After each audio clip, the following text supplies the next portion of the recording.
পাকিস্তানের বিপক্ষে ইতিহাস গড়ার অপেক্ষায় বাংলাদেশ ক্রিকেট দল। চলতি সিরিজেই ঘরের মাঠে পাকিস্তানের বিপক্ষে প্রথম টেস্ট জয়ের স্বাদ পেয়েছে টাইগাররা।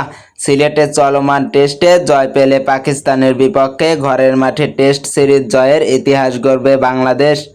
2 ম্যাচের সিরিজের প্রথম টেস্টে ঢাকায় 104 রানের ব্যবধানে জয় পায় স্বাগতিক বাংলাদেশ। সিলেট টেস্টেও জয়ের অপেক্ষায় নাজমুল হোসেন শান্তর দল। সিলেট টেস্টের চতুর্থ দিনের খেলা শেষে পাকিস্তানের সংগ্রহ 7 উইকেটে 316 রান।